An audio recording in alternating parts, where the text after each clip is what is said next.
Bismillahirrahmanirrahim. Assalamualaikum warahmatullahi wabarakatuh. Kami dari kelompok 5 akan mempresentasikan hasil kerja kelompok kami.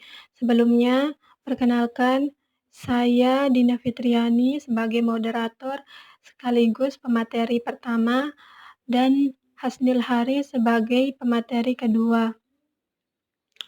Adapun materi yang akan kita bahas pada hari ini yaitu tentang akal dan wahyu dalam Islam.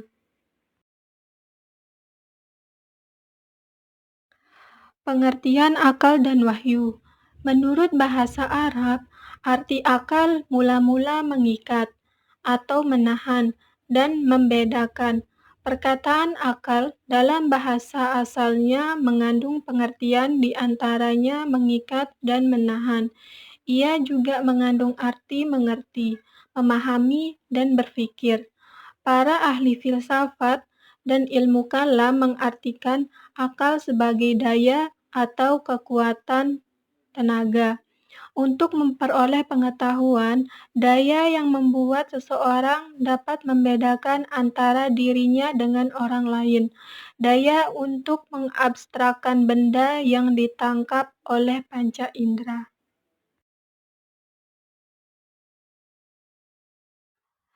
Kata wahyu berasal dari kata Arab al-wahyu, dan al-wahyi adalah kata asli Arab dan bukan pinjaman dari bahasa asing, yang berarti suara, api, dan kecepatan.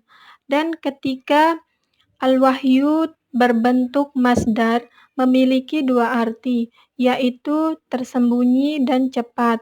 Oleh sebab itu, wahyu sering disebut sebuah pemberitahuan tersembunyi dan cepat kepada seseorang yang terpilih tanpa seorang pun yang mengetahuinya. Sedangkan ketika berbentuk maf'ul, wahyu Allah terhadap nabinya ini sering disebut kalam Allah yang diberikan kepada nabi. Landasan hukum akal dan wahyu. Kedudukan akal dalam syariat Islam. Syariat Islam memberikan nilai dan urgensi yang amat penting dan tinggi terhadap akal manusia. Pertama, Allah Subhanahu wa Ta'ala hanya menyampaikan kalamnya atau firman-Nya kepada orang-orang yang berakal, karena hanya mereka yang dapat memahami agama dan syariat-Nya. Kedua, akal merupakan syarat yang harus ada dalam diri manusia untuk mendapat taklif atau beban kewajiban dari Allah Subhanahu wa Ta'ala. Hukum-hukum syariat tidak berlaku bagi mereka yang tidak mempunyai akal, dan di antaranya yang tidak menerima taklif itu adalah orang gila karena kehilangan akalnya. 3. Allah Subhanahu wa Ta'ala mencela orang yang tidak menggunakan akalnya. Misalnya celaan Allah Subhanahu wa Ta'ala terhadap ahli neraka yang tidak menggunakan akalnya. 4. Islam mencela taklid yang membatasi dan melumpuhkan fungsi akal. 5. Islam memuji orang-orang yang menggunakan akalnya dalam memahami dan mengikuti kebenaran. Adapun wahyu dalam hal ini yang dapat dipahami sebagai wahyu langsung atau Al-Quran, ataupun wahyu yang tidak langsung atau Al-Sunnah. Kedua-duanya memiliki fungsi dan kedudukan yang sama, meski tingkat akurasinya berbeda, karena disebabkan oleh proses pembukuan dan pembakuannya.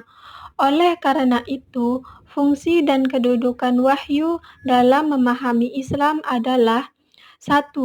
Wahyu sebagai dasar dan sumber pokok ajaran Islam. Seluruh pemahaman dan pengalaman ajaran Islam harus diajukan kepada Al-Quran dan Sunnah.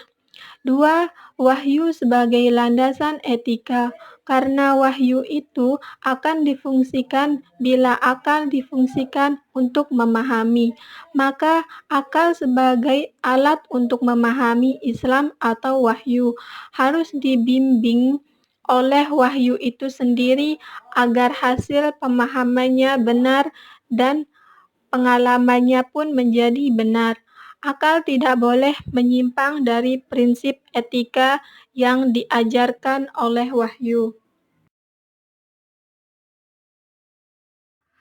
Kedudukan wahyu terhadap akal manusia adalah sebagai cahaya terhadap indera penglihatan manusia. Oleh karena itulah Allah Subhanahu wa Ta'ala menurunkan wahyu-Nya untuk membimbing manusia agar tidak tersesat.